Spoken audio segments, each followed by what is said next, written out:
Géraldine. Salut Ludo. Je sais plus si on doit dire GG ou Géraldine. Bah, tu fais comme tu veux Ludo. Faut qu'on reprenne Comme les d'hab. habitudes. Déjà, merci de nous accorder et puis de m'accorder un petit moment. Moi, je suis très content et très fier de ton aventure. Et c'est chouette qu'on prenne ce moment-là ensemble. Alors, pourquoi on est là? Juste pour remettre le contexte. On se connaît depuis quelques temps. J'ai eu la chance de travailler avec toi. Tu t'es occupé de moi dans une autre vie. On en parlera peut-être à un moment donné. Tu as été l'un de mes premiers clients, Ludo. Je ne l'oublierai jamais. Et donc ça on en parlera tout à l'heure par rapport au lien. Et puis aussi, on a bossé un petit peu en amont de la préparation de Koh Lanta. On échangera un petit peu là-dessus. Et donc voilà, moi l'idée c'était de pouvoir partager sur ça, puis de voir quel cadeau on peut faire en lien avec notre activité sur le coaching, sur les entreprises, sur qu'est-ce que tu vas pouvoir nous raconter, nous donner comme cadeau d'une expérience extraordinaire comme tu as pu vivre. Okay. Donc voilà Pas un petit peu l'intention de ce matin. Alors tu vois, pour commencer, l'idée c'était de parler un petit peu en amont de ton aventure. Qu'est-ce que tu avais envie de vivre en quelques mots? Pourquoi tu as fait Koh Lanta alors que dirigeant d'entreprise, marchande de biens, tu avais un job, tu étais peinard, au chaud. Oui. C'était quoi l'intention de vivre cette aventure-là? Déjà, j'avais la possibilité, grâce à mon travail, d'avoir le temps de le faire. C'est déjà la première chose. Donc, au niveau du temps, c'était possible. Et puis après, pourquoi j'ai voulu faire Koh Lanta? J'ai regardé Koh Lanta depuis des années avec mes enfants. Et puis j'ai toujours eu le goût de l'aventure, c'était en moi, c'est quelque chose, c'est un espèce de feu intérieur que j'ai depuis que je suis gamine. Donc j'en ai fait plusieurs, des différentes aventures, des aventures humaines, mais des aventures de voyage, des aventures en bateau, enfin plusieurs aventures, course à pied. Et là, Koh Lanta, ça résonnait depuis plusieurs années. Donc un jour, je me suis dit, tiens, qu'est-ce que je donnerais moi dans cette aventure? Jusqu'où je pourrais aller? Et qu'est-ce que je pourrais faire? Et qui je pourrais découvrir? C'est une partie de développement personnel aussi, c'est de savoir qui tu es dans ces conditions-là. Quand tu dis qui découvrir, toi-même, qui toi-même, c'est-à-dire qui tu es, qui tu deviens, qu'est-ce qui ressort de toi, et puis c'était aussi effectivement un exemple aussi pour mes enfants de se dire voilà, je rêve à quelque chose, qu'est-ce que je mets en place pour y arriver? Déjà, je me donne les moyens, je tente le truc. Et puis après, de voir que dans l'aventure, le goût de l'effort génère toujours beaucoup d'émotions. C'est plus l'aventure est difficile et plus tu as des émotions qui sont intenses. Ouais. Donc il y avait plusieurs choses, et puis aussi l'idée de se dire, j'ai une espèce de force en moi, de force et d'énergie en moi que je ne connais pas. Est-ce que je peux trouver encore, à travers cette aventure, cette force et cette énergie? Est-ce que je peux la toucher et est-ce que je peux la ressentir? Ouais. Tu sentais du potentiel, voilà. Tu avais envie un peu d'exploiter, voilà. Ouais. J'avais exploité certaines parties, donc je me connaissais déjà très bien, mais d'autres parties que je ne connaissais pas, et c'est ça que j'avais envie de découvrir aussi. Pour parler un peu préparation en amont, donc on a eu la chance d'échanger avant, de suivre un petit peu l'idée, l'intention. Mais une fois que tu as su que tu allais très probablement faire Koh Lanta, tu as commencé à te préparer. C'est quoi les domaines? Dans quel domaine tu t'es préparé? Alors je l'ai su 3 semaines avant de partir. Ouais. Donc réellement, j'ai pu me préparer que 3 semaines. Après, physiquement... on avait commencé un peu avant quand même. Tu avais commencé des choses avant. J'avais commencé des choses avant, mais physiquement, parce que je fais de la course à pied et que voilà, j'avais un entraînement physique. J'avais fait un petit peu de musculation aussi. Ça depuis... la partie physique 2-3 mois avant. Ouais. À partir du moment où je l'ai su que je partais, j'ai fait aussi une petite préparation de natation, avec notamment l'apnée. Sachant que tu nages plutôt bien à l'origine. Je nage bien, mais voilà, l'apnée, c'est pas quelque chose que je maîtrisais forcément. Donc j'ai appris à faire un petit peu de fractionné en apnée, et surtout de ne pas avoir peur de l'apnée, Ouais. parce que ça peut être une appréhension. J'ai fait un petit peu de survie. J'avais trouvé quelqu'un de super qui m'avait appris, qui m'avait rappelé 2-3 nœuds essentiels, qui m'avait... Ça fait beaucoup de jolis bruits. Hein. Ça faisait un peu cliché, la Bretonne, la reine des nœuds. Ouais. Quand on a suivi l'émission, c'était chouette, quoi. Ouais, j'ai dit que c'était parce que je faisais de la voile, ce qui est vrai, mais il y avait aussi un petit rappel avec quelqu'un qui m'a aidé là-dessus. Et puis, il m'a appris aussi à faire les cabanes, Ouais. comment ça se construit les cabanes. Et puis, il m'avait aidé aussi à se servir de la machette. C'est bête, mais se servir de la machette, c'est aussi s'en servir pour ne pas se blesser. Donc toujours la lame vers l'extérieur et pas de geste vers l'intérieur, ça paraît bête, mais voilà. Ouais. Et puis le feu. On avait fait des entraînements de feu, sans succès j'avoue, avec de la fumée, mais pas de flamme. Et vu le temps qu'on a eu aux Philippines, c'était impossible. Ouais. Donc voilà. Donc ça, c'était la partie survie. Et puis j'ai fait un petit peu de préparation de confiance en soi avec une spécialiste en hypnose. Et puis j'ai fait ma préparation avec toi, où on a travaillé Alors moi, j'ai 2 ou 3 choses essentielles qui m'ont vraiment servi. C'est déjà de se dire, au début de l'aventure, quel cap tu veux prendre, parce qu'il y aurait des choix à faire. Choisir, c'est renoncer. On renonce à quoi et qu'est-ce qu'on choisit? Quel cap on choisit pour faire ses choix? Et heureusement que je me suis choisi un cap, parce que ça me permet aujourd'hui d'être alignée et de pouvoir expliquer tous mes choix. Donc ça, c'était énorme. Est-ce qu'aujourd'hui, tu peux partager l'objectif qu'on avait pu poser ensemble, que tu avais posé? Est-ce que tu t'en souviens? Je me souviens d'être partie en me disant « je veux pouvoir être en accord avec tous mes choix ». Ça paraît bête, ça paraît simple, mais en fait, le fait d'arriver sur l'aventure et de se dire « voilà, j'ai plusieurs choix possibles, j'ai plusieurs façons de choisir ». Quelle est la façon de choisir? Parce qu'on peut choisir une façon d'avancer en voulant avancer dans le jeu, avec les engagements qu'on a faits, avec les promesses qu'on a faites, avec ses valeurs et avec l'affectif. Et ça, c'est pas toujours c'est pas simple, hein. en concordance. Donc moi, j'avais choisi d'avancer avec mon cœur et mes valeurs. Ouais, puisque sans rien trahir, mais c'est vrai que l'idée, ton objectif était vraiment d'être fier de ce que tu fais, de te respecter toi, et voilà. Surtout de respecter tes proches, dont tes enfants, voilà. pour qu'ils soient fiers de toi et que tu n'aies rien à te reprocher. C'est ça, et de pouvoir rentrer et de pouvoir expliquer tous mes choix. Donc de pouvoir expliquer le chemin qu'on a choisi. Et puis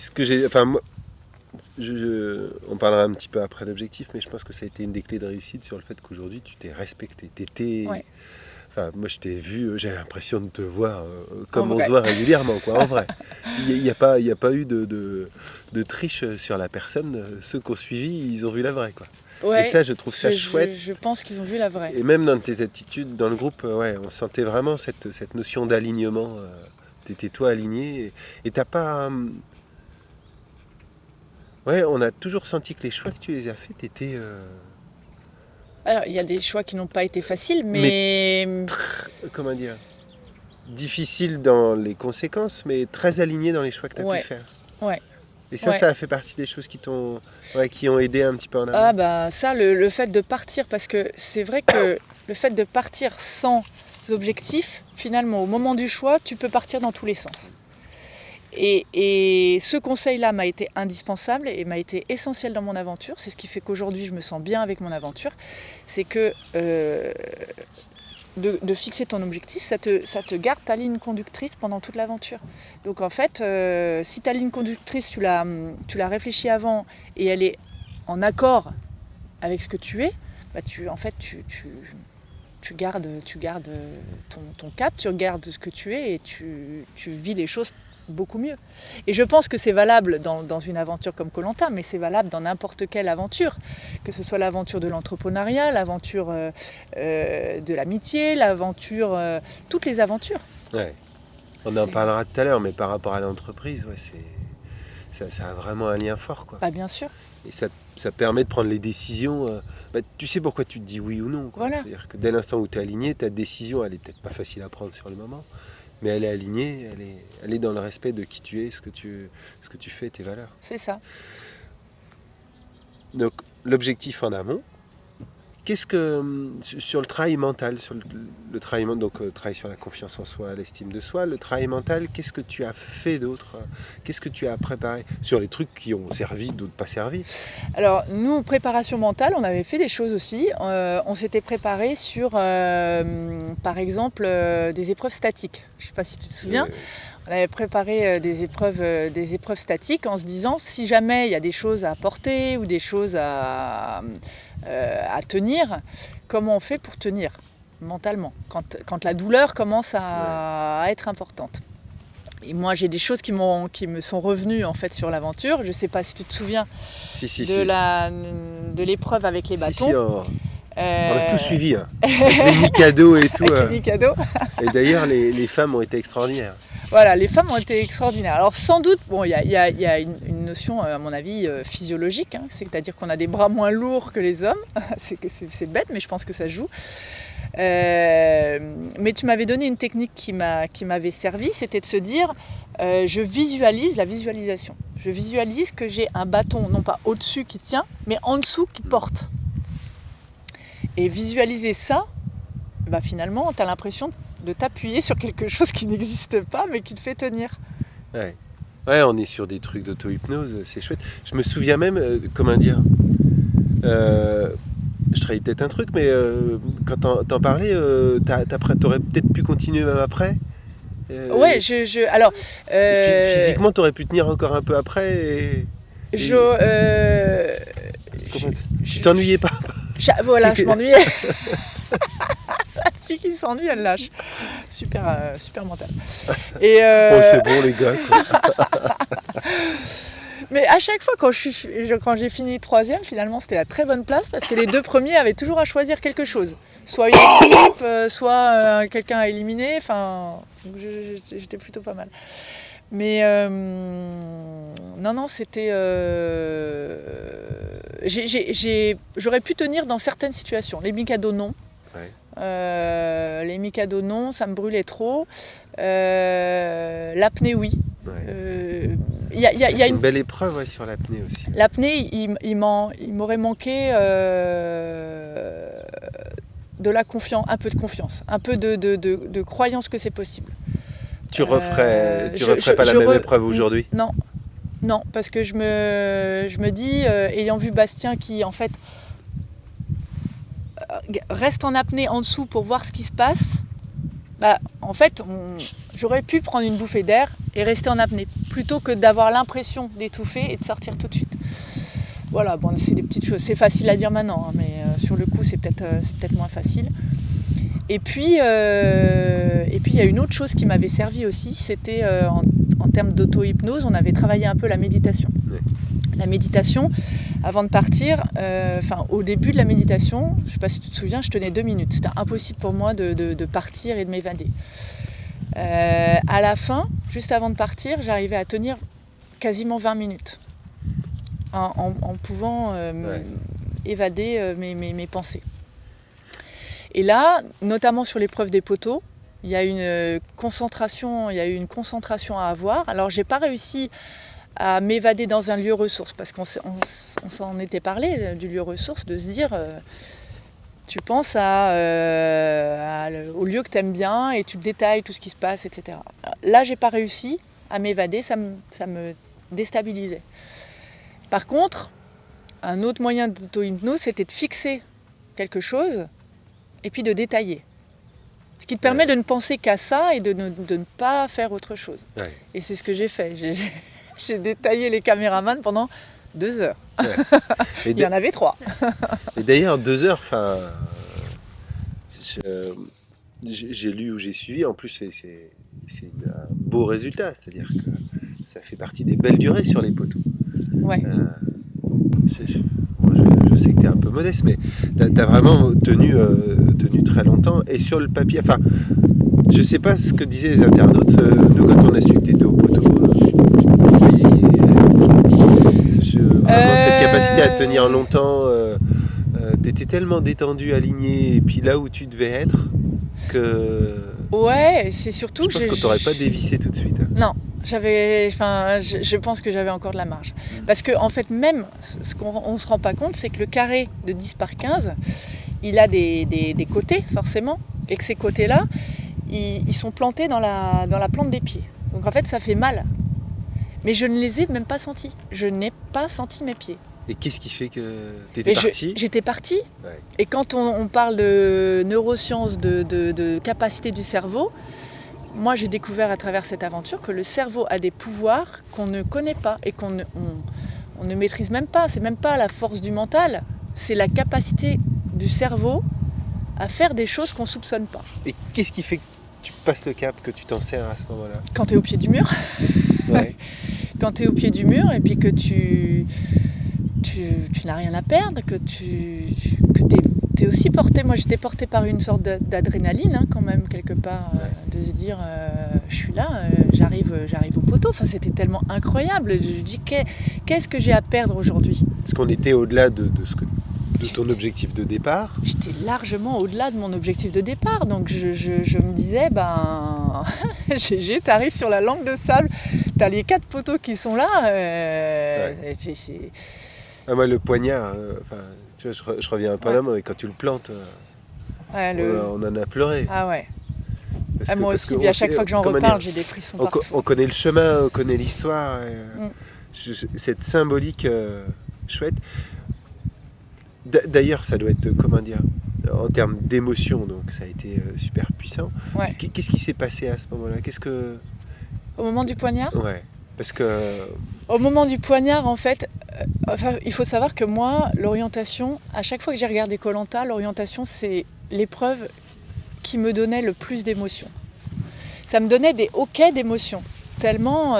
parce que en fait, c'est quelqu'un qui vient au bout d'une aventure, qui est épuisé de cette aventure-là. Donc t'arrives déjà dans tes ressources profondes.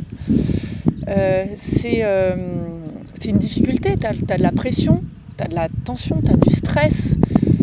C'est l'accès au poteau, donc c'est aussi un espoir. Ouais, c'est un moment particulier. C'est un moment pour toi, charnière en fait, et c'est un moment de rêve. Enfin, c'était un rêve pour moi. Et je voulais absolument trouver ce poignard-là. J'étais dans un état, j'avais pas vraiment de stress. Je sais pas, il y a une espèce de confiance en moi que j'ai pas forcément d'habitude. Mais là, je me suis dit, cette épreuve, elle est pour moi, quoi. Je sais pas. On sent un truc. Dans le discours, d'ailleurs, dans le discours avant, c'est ce que tu dis, quoi. Ah ouais, j'étais... J'en ai pas gagné une... Ouais. Je te sentais...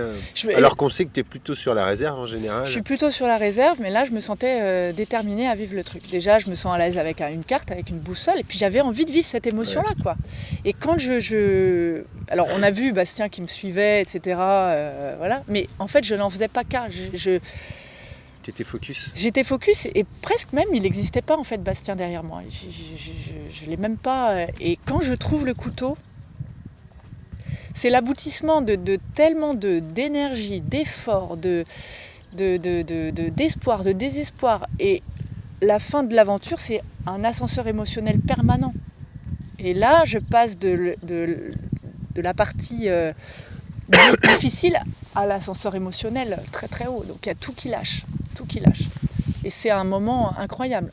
Quand je reviens sur la plage, je me sens voler, quoi. Je sais, on en a parlé. Je me sens voler. C'était une incroyable émotion. C'est-à-dire, j'avais le drone au-dessus de moi, comme ça, je courais. Je repensais à mes courses à pied, je repensais à tous les efforts, je repensais à toute l'aventure, je pensais à mes enfants, je pensais à mon chéri, je pensais à tout, mais j'avais un bonheur qui me traversait, avec des frissons partout, qui est encore aujourd'hui, ces frissons-là, je les ai à chaque fois que j'en parle, c'est incroyable. Et au moment où je plante le couteau, je m'écroule tellement je lâche tout, quoi. Et je suis contente que cette émotion-là, a priori, elle a traversé l'écran, parce qu'il y a beaucoup de gens qui m'ont dit on a pleuré, quoi. Ouais. Et Qu'est-ce que ça représente sur l'épreuve, mais dans ton parcours de vie dans... Je pense que c'est l'aboutissement d'un rêve et d'un effort, en fait. C'est la récompense d'un effort. Et plus l'effort est difficile, plus la récompense est belle. Et de se dire que j'avais le sentiment d'avoir réussi un truc dingue. Qu'est-ce que ça dit de toi aujourd'hui ? Ça me dit qu'en fait, quand on ressent quelque chose, quand on a envie de quelque chose, quand on sent ce que j'appelle un feu intérieur, on développe une force insoupçonnée qui vous mène à ça, qui vous mène au bout. Parce que le feu, c'est l'énergie, il y a une énergie qui se développe, qu'on ne soupçonne pas, mais qui nous permet d'arriver. Tu voulais aussi apprendre à te connaître dans cette aventure, et ce moment-là, qui a l'air est un ancrage fort, qu'est-ce que... Je le dis à un moment donné, d'ailleurs ça a été filmé, ça a été retraduit, à un moment donné je le dis, je voulais trouver cette réserve de force et d'énergie que j'avais en moi, et je l'ai trouvée aujourd'hui à Koh Lanta. Ça me donne encore des émotions, mais c'était un sentiment énorme, de se dire, d'avoir le sentiment qu'on touche l'intérieur de soi, quoi, qu'on se révèle quelque chose de soi. Cette sensation de flow là où tu voles, où tout est facile, tout est aligné, on se sent au bon là endroit. où tu dois être, au bon moment. Au bon moment, on est complètement soi, en fait. Ouais. On trouve quelque chose de soi. Puis tu as tout de suite pensé à ton loulou et à tes enfants. On parle avant, mais t'en as parlé un peu, mais ça a eu une importance. C'était des ancrages importants dans ton aventure. Mes enfants, à mon chéri, énormément, parce que y a beaucoup de manque. Alors le manque, oui et non, c'est-à-dire que en fait, t'as raison, faut leur faire croire qu'ils t'ont manqué quand même. Non, ils m'ont énormément manqué. Oui. Le truc, c'est que ça se révèle pas au moment où on l'attend. C'est-à-dire que dans la journée, on est obnubilé, le cerveau se met en mode survie, et on est obnubilé par la nourriture, par les épreuves, la nourriture, en fait la survie. Mais le soir, quand on se couche, qu'on a un petit peu qu'on détend son cerveau, là il y a tout qui remonte, le matin aussi, quand on est en fait avec soi-même. Et quand on a des interviews et que les journalistes vous disent et vos enfants, Géraldine. Le fait de prononcer, Denis le fait très très bien, hein. Maxime et Clément, qu'est-ce qu'ils vont penser de leur maman? Donc c'est au moment où on parle d'eux que tout remonte. Ouais. Tu parles. Moi, je me souviens quand on parlait, ça a été aussi ressource, c'est-à-dire que, d'ailleurs, tu le dis souvent, tu as fait ça pour tes enfants, ton chéri, pour toi, mais presque plus que pour eux, presque des fois avant que pour toi. En tout cas, ça a vraiment été un moteur, une bouée, un ancrage, je sais plus, tu m'en as parlé avant, tu me dis j'ai quelques trucs d'ancrage qui m'ont servi dans mon aventure, et notamment ça en a fait partie. Ouais, ça en a fait partie, mais c'est l'amour, hein, tout simplement. C'est se dire que aussi on a quelque chose en soi qui porte. Et c'est l'amour, quelque part, sentir que derrière soi, il y a des gens qui vous aiment et qui vous portent.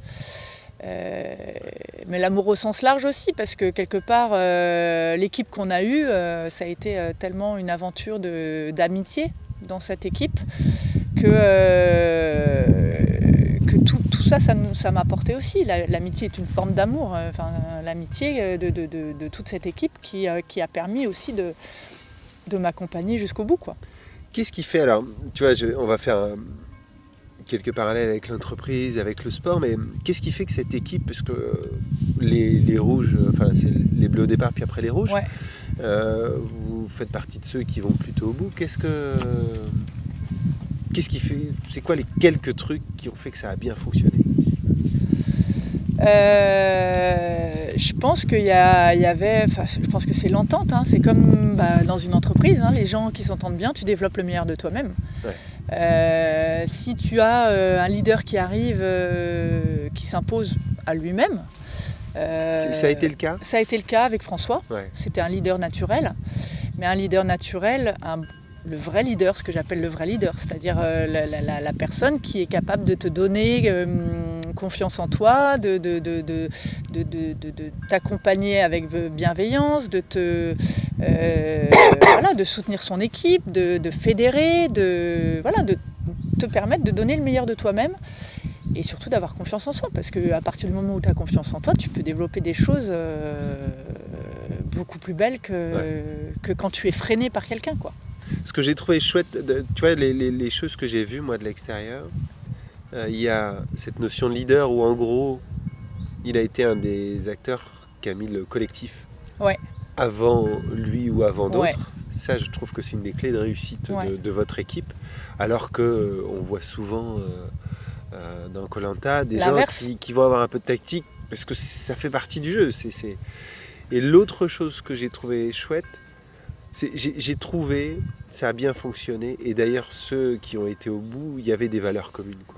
Ouais. Et les valeurs comme ciment d'un groupe, tu vois, quand je vous vois Jean-Charles, François, Ambre, alors même si même Bastien, même si on peut discuter un petit peu de tactique, de plein de choses, parce qu'à un moment donné, bien sûr, t'es obligé. Mais j'ai trouvé quand même que les valeurs fonctionnaient bien, et d'ailleurs j'ai trouvé que ceux qui sortaient les premiers étaient peut-être ceux qui avaient un peu moins ces valeurs. Je pense on s'est retrouvés sur des valeurs humaines, enfin, des valeurs de volonté de bienveillance. On voyait bien ceux qui étaient le plus affectés quand on devait mettre un vote sur un papier, c'était François en faisait partie. C'était très compliqué aussi pour lui de mettre des noms sur des papiers. Oui, il y avait un collectif qui était important. Après, il y a eu aussi une autre chose, c'est que on a eu une période rouge assez particulière, c'est-à-dire qu'on a perdu tous les conforts, oui. On a gagné les immunités. Oui. Et en fait, en perdant les conforts, finalement, on a été dans le dur ensemble. On a vécu des choses difficiles ensemble. Ça crée du lien. Et ça crée beaucoup de liens parce que... Qu'est-ce qui fait que ça a marché justement? C'est-à-dire que vous perdez un confort quand t'as l'écro. Mais on s'est serré les coudes en fait. Qu'est-ce qui ferait à ton avis avec ton regard? Quel cadeau tu pourrais nous faire sur... Qu'est-ce qui fait que vous êtes serré les coudes? Je pense que c'est la bienveillance. Ouais. C'est-à-dire qu'on est tous dans le même bateau. Et ça sert à quoi de se tirer quelques personnes peut-être comme François qui ont permis aussi de garantir ça et puis vous aviez tous les mêmes valeurs, quoi. Je pense qu'on avait les mêmes valeurs et chacun à ce moment-là avait envie de rendre le moment plus léger, moins difficile. Parce que vous avez pas ciblé... En gros, vous auriez pu cibler quelques personnes parce que vous aviez perdu. Enfin, c'est ta faute. Ah non, jamais. Et vous l'avez jamais fait? Non, jamais. On gagne ensemble, on perd ensemble. Ouais, l'état d'esprit... L'état d'esprit était vous n'avez pas fait de réunion avec des post-it sur un tableau en posant les valeurs, quoi. Non, mais c'est pour ça qu'en fait, on est très très bien tombés. Je suis super bien tombée dans cette équipe. Après, c'est vrai que même les caméramans, etc., nous disaient « Vous êtes une saison de bisounours !» Parce que l'entente dans une équipe comme ça à Koh-Lanta, c'est hyper rare. Ouais. C'est hyper rare. Donc, on a eu vraiment de la chance là-dessus. Et je veux dire, c'est incroyable de se dire que on a passé, alors à l'équipe rouge, je ne parle pas de l'équipe bleue parce qu'on est resté une semaine ensemble. Mais l'équipe rouge, on est allé jusqu'au bout ensemble, puisque après ça a été les blancs, mais on était quand même avec on a continué avec les rouges. On a été, je sais pas, peut-être 20 jours, non, plus que ça, 30 jours ensemble. 30 jours ensemble. Matin, midi, soir, 24 heures sur 24, la nuit, tout. Dans des conditions très difficiles, on ne s'est jamais engueulé. Mais il n'y a jamais eu un mot plus haut que l'autre. Enfin, c'est quand même incroyable. Fou, hein. C'est quand même incroyable. Alors que t'as faim, t'as pas dormi, t'as pris l'eau. Enfin, tu ouais. nous en as parlé un peu, puis on voit bien. Ouais. On dort pas la nuit, on se réveille, on est crevé. Et je pense que le fait d'avoir de la bienveillance, ça joue dans une équipe comme ça joue en entreprise. Parce qu'on projette sur l'autre quelque chose de positif et quelque chose de doux en fait. Et donc c'est possible, tu vois. Oui, de vivre des choses très dures. Bien sûr. Il faut juste se mettre à la place de l'autre. Ouais. Faut juste se mettre à la place de l'autre. Écoute, et c'est ça. Yes. Alors c'est plus facile quand on vit tous la même chose, hein, c'est sûr. Ah, c'est-à-dire par exemple, dans une entreprise, on peut ne pas vivre tous la même chose. Parce qu'on a des places différentes, on a des postes différents, on a un environnement de travail différent. Donc là, on était dans une aventure où on vivait tous la même chose. Ouais. Alors peut-être qu'en entreprise, il y a peut-être parfois plus de difficultés dans la bienveillance parce qu'on a peut-être plus de mal à s'imaginer à la place de l'autre. Mais pour autant, je pense qu'avec un petit effort, c'est très facile à faire. Puis en communiquant, en tout cas en étant dans cette attention-là. Ouais, on essaie de comprendre déjà. On essaye d'y aller ensemble. L'intention, oui, exactement. Ouais. L'intention de se dire, mais si tu réagis comme ça, pourquoi ? Et donc, à l'inverse, si on devait voir l'autre côté du miroir, c'est de se dire, si je suis dans un collectif et que je pense à moi d'abord, dans la durée, ça ne fonctionne pas et ça impacte le groupe, quoi. C'est un peu ce que tu dis, c'est-à-dire que nous, ce qu'on voit et ce que tu vois comme des réussites de votre groupe a plutôt été destructeur chez les autres, quoi. Parce que toi, tu as découvert en regardant l'émission un peu ce qui s'est passé. Ouais. Mais oui, je pense que de toute façon, on avance plus en collectif que seul. Et puis, non seulement on avance plus en collectif, mais franchement, est-ce que c'est pas plus sympa d'avancer ensemble que tout seul ?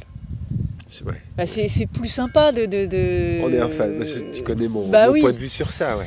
C'est quand même beaucoup plus... Puis l'aventure que vous gardez, enfin le sou... Mais je pense le lien qui se crée ensemble. Vous allez vous voir un moment tous ensemble. Bien sûr, bien sûr. Et le lien qui se crée tous ensemble, c'est quand même exceptionnel. Enfin... Je voudrais juste venir un peu sur le pendant de l'aventure. Sur le pendant l'aventure, alors moi il y a 2 trucs, c'est la bouffe. Donc même si ça... Mais tu me connais, j'ai mouru, j'ai failli mourir 10 fois en te regardant. Et puis parce que j'adore la bouffe, et alors moi dès que j'ai faim... Mais moi aussi j'adore la bouffe. Et je sais que toi t'adores la bouffe et que c'est quand même super important, et quand t'as faim quoi. Ouais. Comment t'as géré ça ? Alors, et puis en plus, on peut pas dire que t'aies beaucoup d'avance, que t'aies beaucoup de stock. Je sais que tu avais pris combien, 4 kilos avant de partir. 4 kilos avec du beurre de cacahuète sur la brioche le matin. En forçant le talent. En forçant le talent, quoi. Et donc, comment tu as géré ça, quoi ? Comment ce rapport... Qu'est-ce qui fait qu'il y a un moment... Parce que moi, je t'ai vu facile, quoi. C'est-à-dire que par rapport à la bouffe, quand j'ai vu les enjeux par rapport à François, par exemple, où c'était vraiment très dur pour certains... Toi, je t'ai trouvé facile par rapport à la bouffe. Ouais, alors peut-être qu'il y a aussi une notion de physiologie, parce que je pense que des masses comme François, comme Yannick, des gens très musclés, peut-être qu'ils ont besoin aussi de plus d'apport que moi. Oui, mais comment toi t'as géré ? Moi, j'ai géré mentalement, c'est que le cerveau fait un truc tout seul. Moi, j'ai rien fait. Parce que t'es la seule, je crois, ou quasiment... T'arrives, le confort, tu l'as au bout de 36 jours, quoi. Ouais. Pas un confort. Non, pas un confort. Ah si, le bœuf et les patates. Mais le bœuf et les patates... Bon, mais voilà. Mais pas, à part ça, pas de confort, quoi. Pas de confort. Mais en fait, je crois qu'il y a un truc qui est hyper important, c'est le positivisme. C'est-à-dire que c'est pareil quand tu perds une épreuve, comme les conforts, on les a tous perdus.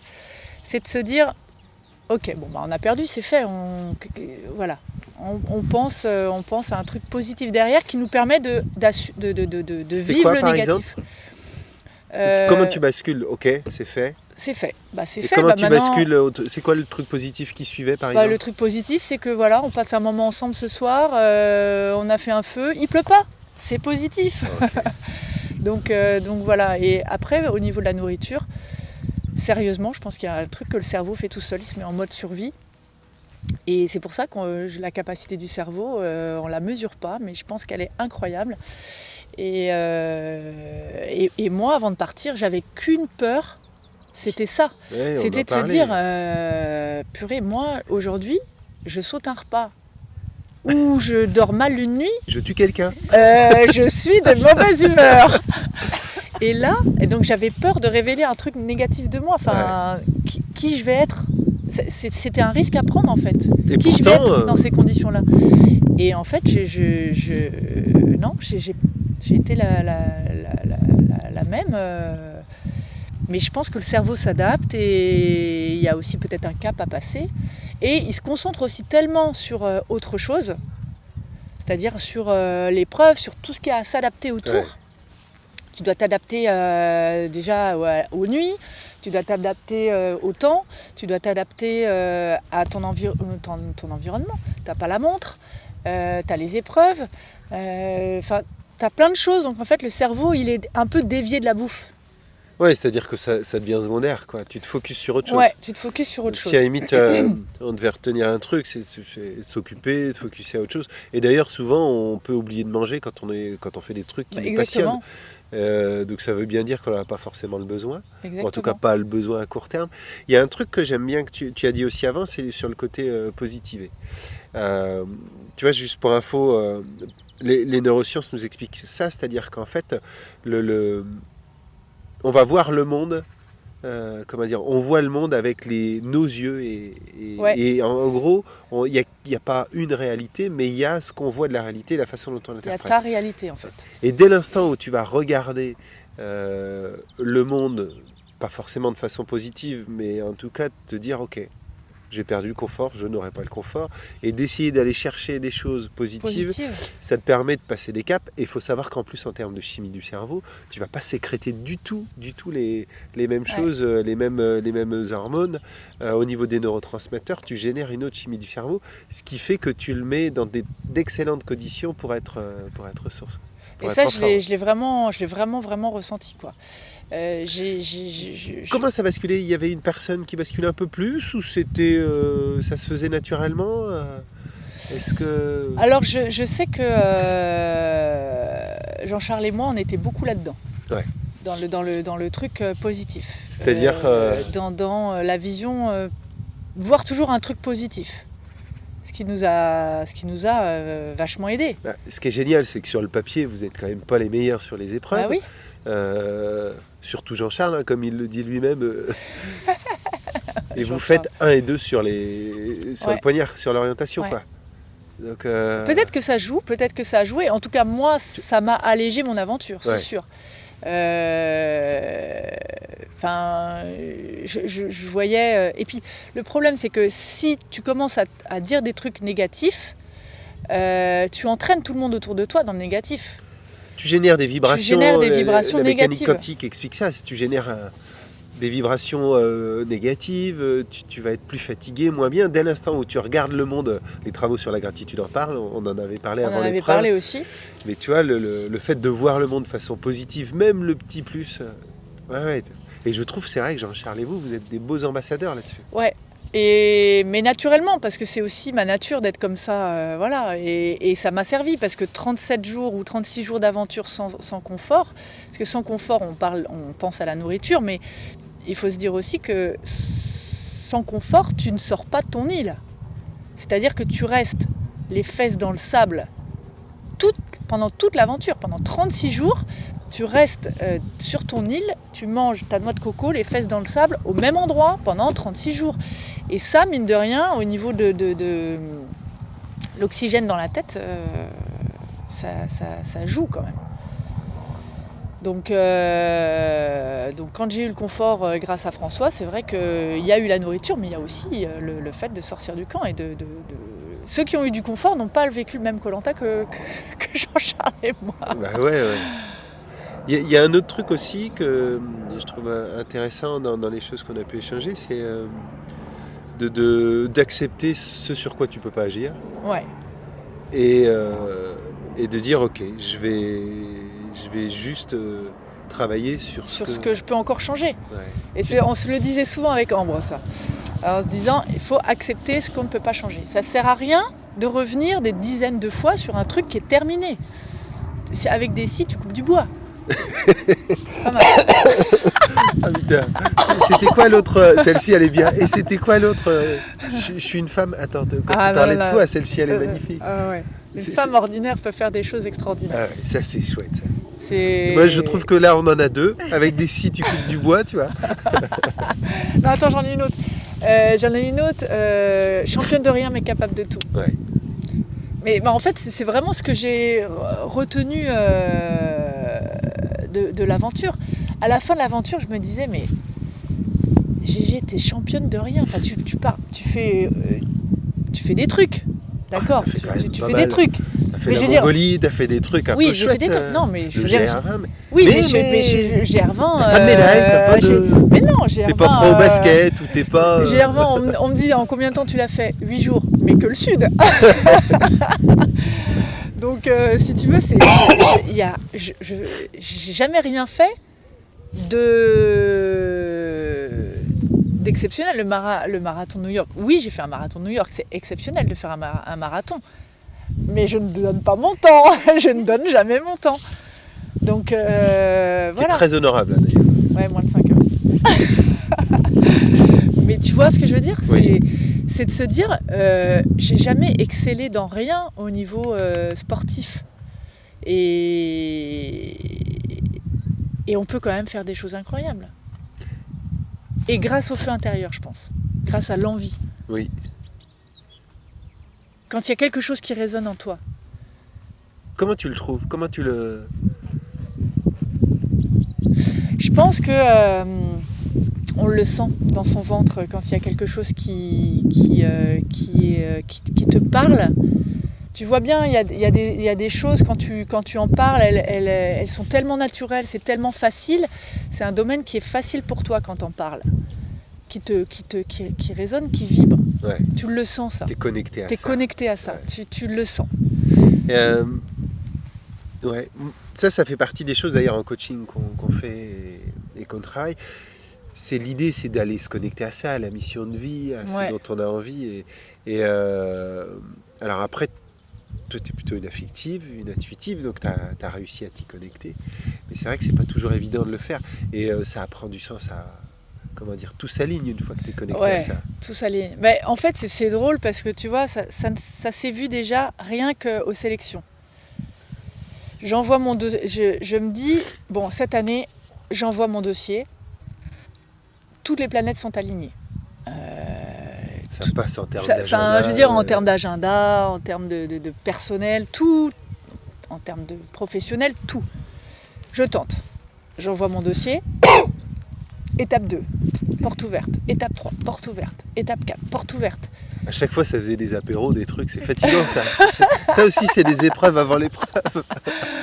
Donc, si tu veux, je me dis, mais c'est tellement une évidence que quelque part, c'est pas surprenant. D'ailleurs, il y a des gens qui m'ont dit ça. On attire à soi aussi ce à quoi on croit, quoi. Ouais.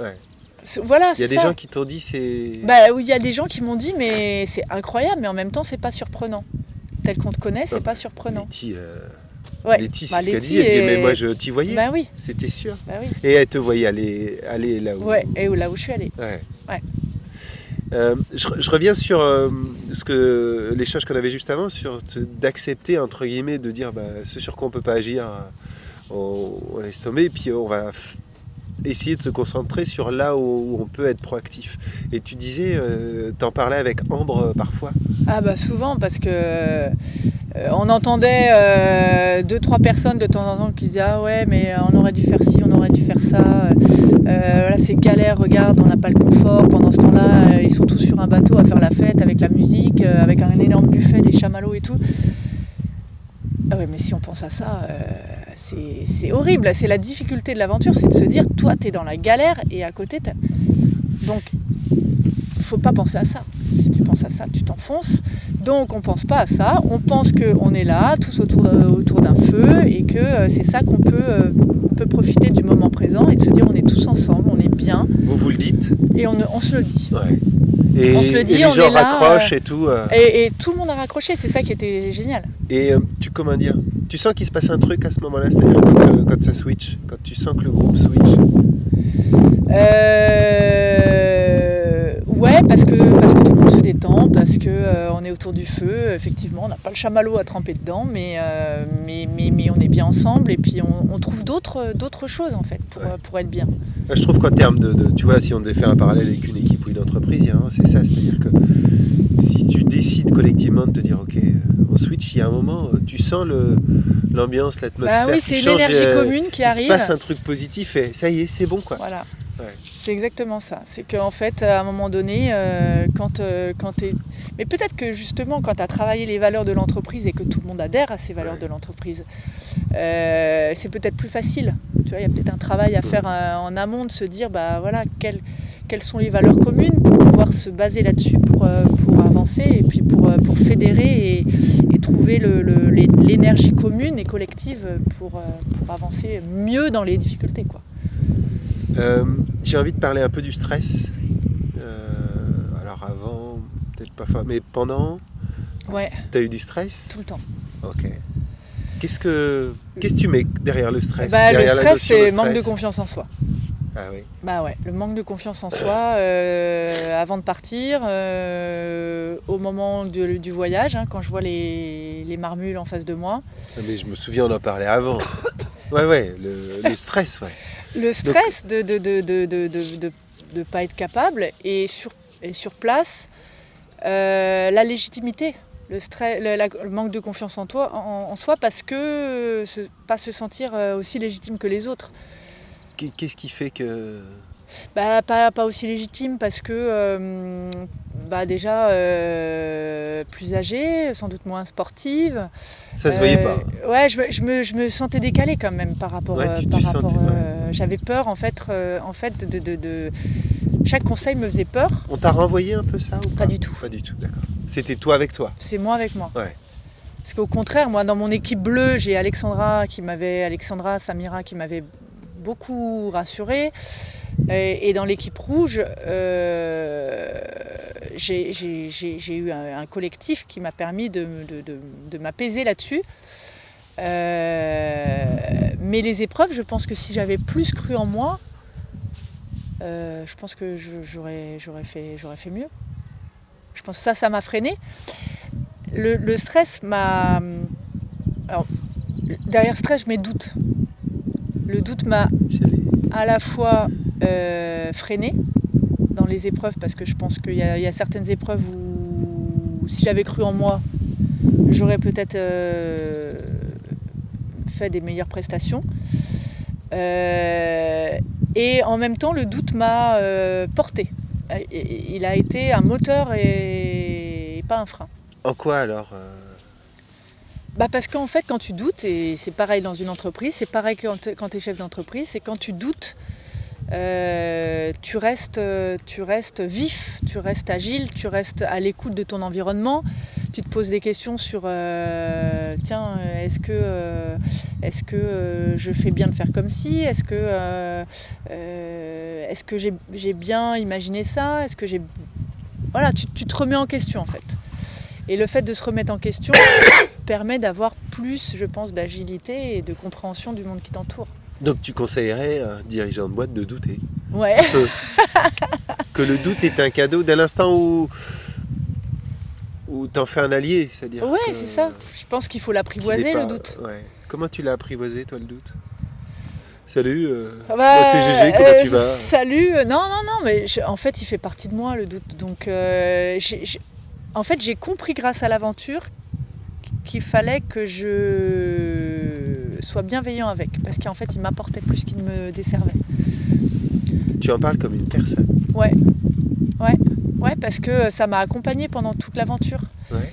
Et j'ai souvent râlé contre lui. Parce que je me disais, purée, c'est chiant que tu sois là, je me sentirais plus libre si tu n'étais pas là. Mais en fait, je me dis que si je suis arrivée là, c'est sans doute grâce à lui aussi. Ouais.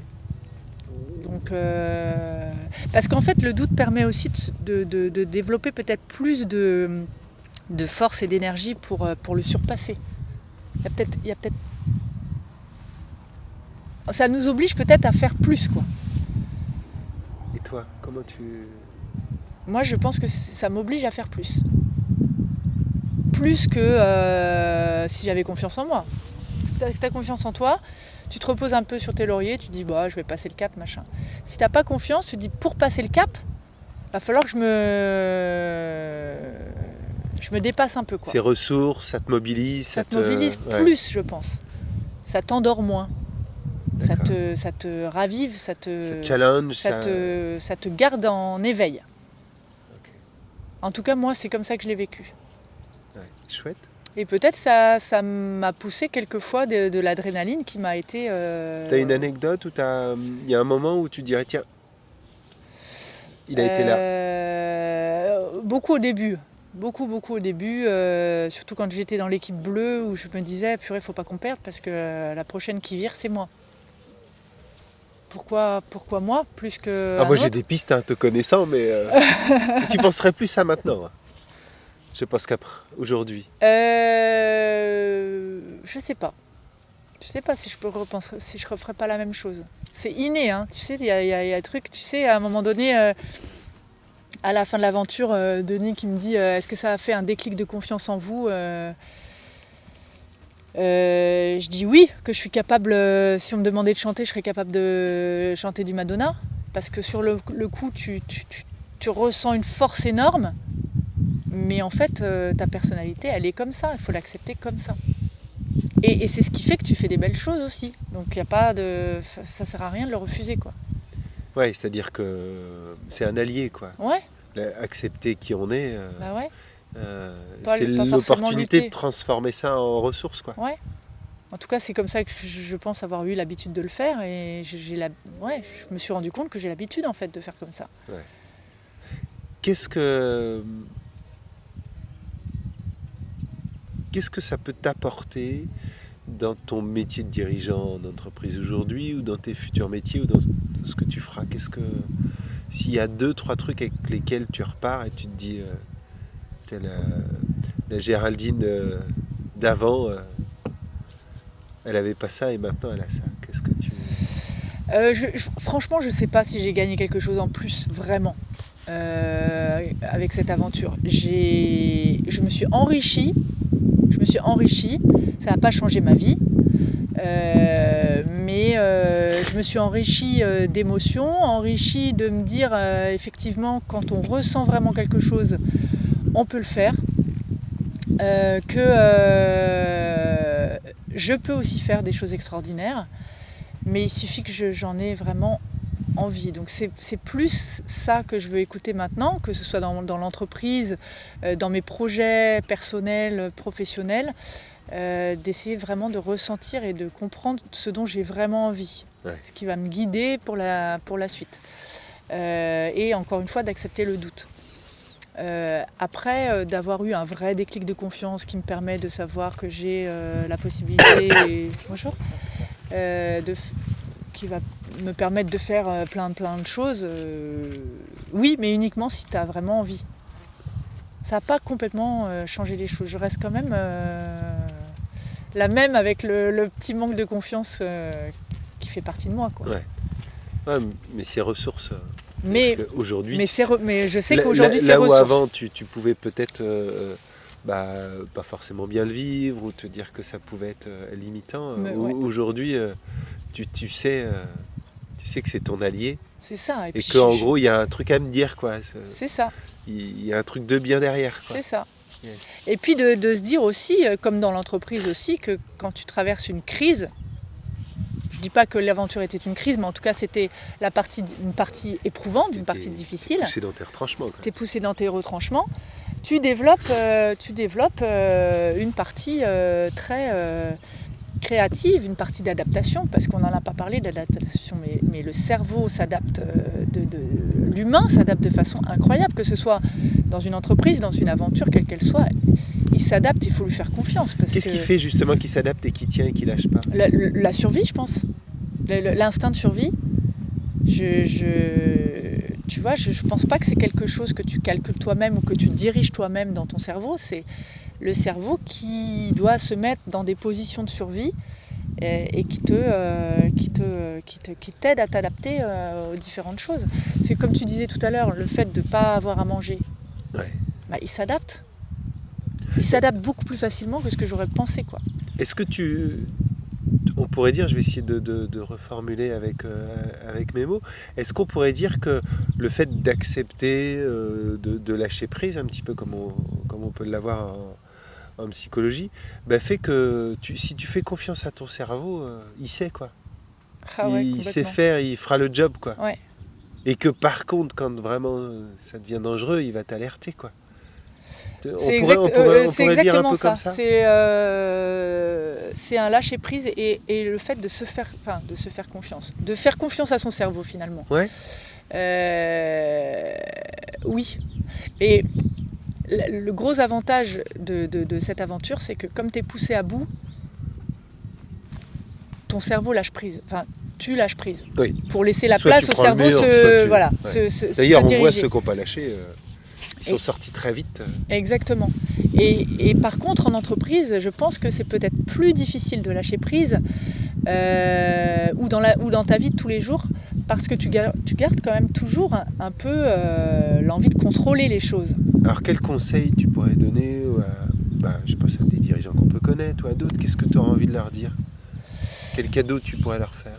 Le lâcher prise, s'il n'est pas inné, comment le travailler? Peut-être avec toi. Moi, j'en sais rien. Moi, je sais pas. Je sais que le lâcher prise, c'est bien, ça nous donne du boulot. C'est bien, t'as raison. Mais au-delà de ça, le lâcher prise, si tu veux, je pense qu'il est beaucoup plus facile quand tu es poussé dans tes retranchements que quand tu peux garder un contrôle dessus. Donc oui, c'est se dire tu dois t'adapter, oui tu dois t'adapter, mais c'est pas forcément facile pour tout le monde de s'adapter et de lâcher prise. Parce que l'adaptation, c'est un lâcher prise. C'est accepter de ne pas voir certaines choses que tu contrôles. Ouais, nous, ce qu'on accompagne, ce qu'on va travailler en coaching, c'est d'essayer de se connecter à ça, juste de s'arrêter, de dire si je devais faire un truc, juste je le sens comme ça, je laisse aller, qu'est-ce que je ferais quoi. Ouais. Et ça me fait penser à des fois, tu as envie de doubler, tu as envie de dépasser, et puis 100 fois tu le fais, puis là tu sais pas pourquoi tu le fais pas, et dans la seconde d'après, il y a une voiture qui arrive. Ouais. Ouais. Je dis souvent, même sur les sportifs que je peux accompagner, je l'ai dit encore hier, mais je dis si tu sais pas, ton cerveau il sait, donc laisse faire. Ouais, mais c'est et ça qui est génial. dingue, c'est dingue. Et c'est vraiment un truc que j'ai découvert dans l'aventure, c'est la capacité du cerveau à s'adapter à des choses qu'on ne pourrait même pas imaginer. Et je pense que quand tu es au pied du mur, de toute façon, ton cerveau s'adapte. Ouais. Mais dans toutes les situations, je veux dire, professionnellement, dans l'entreprise, quand tu traverses des crises ou quand tu es face à un problème, ton cerveau a une créativité qu'il n'a pas forcément d'habitude. Personnellement, tu te retrouves dans des situations difficiles, que ce soit, j'en sais rien, financière, amoureuse, machin. Il y a un moment donné, ton cerveau s'adapte pour survivre, pour voir le positif. Donc, il faut lui faire confiance. Il a une énorme capacité. Chouette. Non, je trouve que on a déjà parlé de plein de trucs passionnants. Il y a plein de cadeaux, il y a plein de trucs. Il y a pas mal de sujets. Alors attends, parce que moi je vais reprendre parce que j'avais. C'était la question. Est-ce que tu as des choses dont tu veux tu vois le doute, le bruit aussi. J'ai noté plein de petites phrases, tu vois. Pas besoin de faire de bruit pour avancer. Ah, c'est une jolie phrase ça. Ouais. C'est parce que, en fait, je me suis aperçue que, tu vois, il y a beaucoup de gens, même dans le milieu de l'entreprise, ou dans le milieu de l'aventure, dans n'importe quel milieu, tu as des gens qui font du bruit, beaucoup de bruit. Moi, c'est vrai qu'on m'a... Dans les réseaux qu'on a pu Dans les faire, réseaux, qu'on a partagé, on voit t'as des bien. gens qui se mettent en avant, t'as des gens... Et tu peux te dire, à un moment donné, ah ouais, celui-là ou celle-là, putain, il m'en a mis plein la vue, il doit carburer, enfin, ça doit être un truc de dingue. Et tu te dis, purée, moi je suis hyper lente, j'en fais pas des caisses, est-ce que je vais avancer pareil, quoi? Bon, ça c'est un peu lié aussi à la confiance en soi. Mais... Oui. Oui. Mais c'est justement pour dire que... c'est pas ceux qui font les plus de bruit ou qui avancent forcément le plus. En tout cas, l'essentiel, je pense, c'est que si tu as envie d'avancer, tu te fixes ton propre objectif et tu avances avec tes moyens, avec ta personnalité, comme tu veux. Et ça sert à rien de regarder forcément les autres, quoi. Ouais, moi j'aime bien cette notion de se comparer. Et, tu vois, j'aime bien cette notion de ne pas se comparer, justement. Ouais. C'est-à-dire de se dire, tu ne dois pas faire ton chemin par rapport à d'autres pour essayer de te mettre en avant. Mais faire ton chemin à toi, prendre ta place. C'est vrai que ça te ressemble complètement à l'aventure que tu as vécue, mais tu as fait ton petit bonhomme de chemin. Et d'ailleurs, même professionnellement, tu as fait ton petit bonhomme de chemin avec ton entreprise pendant des années, que tu as revendu. Ouais. Là, tu fais autre chose. Et tu fais ton petit bonhomme de chemin. Mais avec ce que j'ai envie, moi, avec mes objectifs à moi. Et c'est vrai que des fois, c'est pas évident de ne pas se sentir écrasé par les autres, par la réussite des autres, par la confiance des autres. En fait, je me suis aperçue que déjà, se fixer ses propres objectifs, ça suffit. Ouais. Ça suffit, quoi. Bien. Tu redis la phrase, c'était comment ? Pas besoin de faire du bruit pour avancer. Ah, ça c'est chouette. Bon, ça me ressemble pas trop. Des fois, je fais du bruit quand même. Les valeurs humaines qui font gagner. Ouais. En fait... Donc, tu as parlé de bienveillance. Ouais, voilà, la bienveillance, tu te dis, c'est comme ça que tu avances. Finalement, peut-être que dans tout... on dit souvent, ouais, mais... t'as l'impression que t'as des gens qui se comportent n'importe comment et puis qui avancent beaucoup plus vite que toi. Tu te dis, c'est dégueulasse, quoi. Et puis en fait, déjà, tu te dis, j'avance comme je veux, comme je suis. Et déjà, je suis bien dans mes baskets comme ça. Et c'est surtout que tu te dis, en fait, finalement, ça fait avancer loin quand même. Pas forcément parce qu'on a des gros muscles ou tout ça qu'on n'avance pas. Ouais. On avance avec le cœur, en fait. C'est ce que je me suis dit, en fait, à la fin de l'aventure. Avec le cœur, on avance, on avance loin, quoi. On va loin. On en fait 10 fois plus que... On en fait 10 fois plus. Que ce soit avec le cœur de rester soi-même, avec le cœur de l'amitié que tu as pour les autres, de la bienveillance que tu as pour les autres, avec le cœur, tout simplement, quoi. Ouais. On avance vachement mieux par amour, quoi. Ouais, mais ouais. C'est avoir de l'amour en soi, globalement. Enfin, c'est... On en revient sur la chimie du cerveau, mais ça a un impact dessus. Ouais. C'est du positif, en fait. Ouais. C'est du positif. Tu parlais de valeur, l'humilité aussi. Tu vois, tu parlais tout à l'heure d'être à sa place. Je trouve qu'une valeur que tu as et ce que tu minimises quand même tout ce que tu fais quand t'en parles, même encore là. Même encore là, tu trouves ? Ah ouais. T'as gagné Koh-Lanta. T'as pas gagné le jeu, mais t'as gagné l'épreuve Koh-Lanta, t'as gagné quand même. Ouais. Je me rends pas compte. Hein. C'est vrai que ils sont 20, quoi. 24. Tu vois que... Oui, non, mais il y en a qui ont gagné 2 fois. Puisqu'il y a eu des légendes, des machins. Hein. Ah, 20 saisons, tu veux dire ? Depuis le début. Oui, 20. Donc, combien ont gagné les poteaux ? 18 ? 19 ? Ah ouais, c'est vrai, t'as raison. Sur 400 fois 30 000 candidatures. Ouais, en fait, Mais- j'ai presque du mal à me rendre compte que c'était moi dans l'aventure. Ouais. Mais C'est bizarre, hein. tout ça pour te dire que tu vois, en valeur, l'humilité qui te représente bien, c'est aussi une des valeurs. Et ce que j'aime bien, c'est l'humilité. Tu t'es jamais dit, bah, je vais essayer d'être humble. T'es comme ça et Ouais, je suis comme ça. t'as cette humilité. Et c'est lié aussi peut-être au manque de confiance ou Alors, au le doute. doute- Et le c'est doute très bien génère ça. d'avoir aussi ce doute pour ça. Ouais. Mais c'est top parce que tu fais ton aventure comme t'es, quoi. Sans te poser aucune question. Et pourtant, alors là, maintenant, tu peux plus dire championne de rien. Bah ouais, c'est vrai, t'as raison. Jusqu'à il y a pas longtemps, c'était championne de rien. Championne de rien, c'est vrai. Mais je me considère quand même encore championne de rien. Ça me fait penser d'ailleurs, il y a un truc qui me vient là quand on en parle. Donc, entre le moment où autour de toi Ouais, on a su et le moment où tu es revenu de la gare, de l'épreuve en toute confidentialité, bah, toi tu savais ouais. que tu avais gagné les poteaux et pas les autres. Non. Et notamment tes proches, tu as... Comment tu as géré ça? Enfin, qu'est-ce que ça a généré, le fait de ne pas pouvoir partager? Et qu'est-ce qui s'est passé quand tu as pu partager? Alors, moi Parce que je trouve j'avais. que ça a du sens aussi sur plein de parallèles qu'on peut faire dans la vie de tous les jours. euh, Donc, comment tu as... Parce que ça n'a pas dû être non, facile. c'était pas Je facile. me revois encore, on a déjeuné quelques temps avant la finale et tout, tu savais, et puis nous on t'a pas embêté avec ça. Mais par contre, comment t'as Ouais. géré?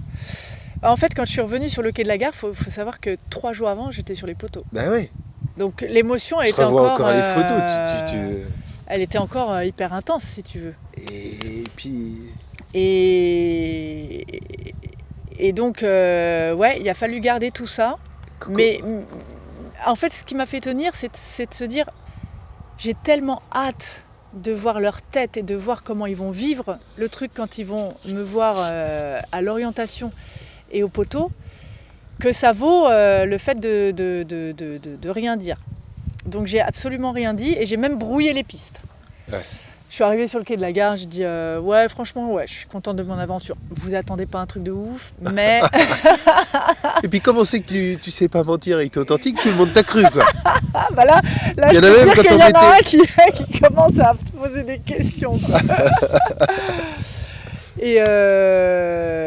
Et non, et le garder, ça a été difficile parce que tu vois, je me suis remise un petit peu à courir, même si c'est un peu compliqué encore. Mais il y a des moments, je courais avec Arnaud, donc je pensais à ce moment de l'orientation où je trouvais les poteaux et je courais sur la plage. Ouais. Et en courant, ça me donnait des hoquets d'émotions, de pleurs Ouais. en fait. Ouais, c'est le nuage dont tu parles quand tu revivais, quoi. Je revivais et le fait de le garder pour moi m'étouffait en fait. Ouais. Physiquement. Alors tu vois, tu viens... Juste c'est un truc en termes d'émotion, c'est top de pouvoir extérioriser, exprimer une émotion. C'est vraiment très très bon de pouvoir poser la couleur et de la sortir. Parce que si on doit la contenir, qu'elle soit bonne ou mauvaise Exactement. c'est pas évident et Mais- ça peut mais- même avoir des conséquences pas top. Exactement. Mais Alors là, là, je c'est me du suis. positif, ça va. Ouais, c'est du positif C'est quand dur. j'ai pu la libérer. Ouais, Mais j'ai vu ce que c'était de pas la libérer. ouais, Et c'était super dur. Il y a des moments où ça m'étouffait quoi, ouais. physiquement. Et Arnaud était à côté de moi, il me dit mais qu'est-ce qu'il y a? Bah je peux pas te dire en fait. Je peux pas te dire, c'est lié à l'aventure mais je peux pas te le dire. Donc c'était une émotion que tu devais garder. Et le fait de l'avoir partagé l'émotion à l'orientation avec les proches, ça a été totalement libérateur. Et pareil, alors j'ai eu beaucoup de frustration à la finale parce que ils l'ont vu en fait, de leur côté et moi j'étais en coulisses pour préparer le direct et du coup j'ai pas vu le truc avec eux et là vraiment je me suis dit faire tout ça pour pas partager ça avec eux, mais j'ai eu la vidéo donc j'ai pu voir un peu leur réaction. On les voit faire un bond de 15 mètres. Ah ouais, c'était dingue. Et aujourd'hui, je me sens complètement libérée de cette émotion. Ouais. C'est vraiment... c'est très très clair comme ressenti. On est des êtres d'émotion. Ah ouais, mais franchement, le fait de la garder et de la libérer, plus rien à voir. Mais oui, on sent d'ailleurs. Enfin, on s'est vu pas 2-3 jours avant, je sais plus quand est-ce que Ouais. c'est vu, puis on s'est vu un peu après. On sent que il y avait un apaisement, Ah il y ouais. avait une sérénité qui était revenue, Ah et ouais. c'était plus cool, quoi. Et j'ai dû attendre longtemps parce que moi, on m'a pas vu pendant des épisodes et des épisodes. Hein, donc Ouais. j'ai dû attendre longtemps en plus pour rien dire. Yes. Chouette. Tu vois autre chose à rajouter? Non, écoute, non. On a parlé de plein de choses. Hein. C'est chouette, hein? Ouais. Moi, je voulais te dire merci. Ouais, bah merci à toi, Ludo. Merci pour les échanges, pour tous les cadeaux que tu as fait pendant cette aventure, parce qu'à regarder et puis à vivre ça, puis même sur le moment qu'on passe là, merci. Et c'est top. Ouais, merci à toi. Mais c'est vrai que j'ai eu énormément de victoires bien au-delà de celle des poteaux. Dans cette aventure, j'ai gagné beaucoup de choses. Et tu mérites. Ah, C'est chouette. c'est Ouais. gentil. Chouette. C'est gentil. Merci. Mais bisous. c'était bien de la partager aussi Ouais. avec vous. À bientôt.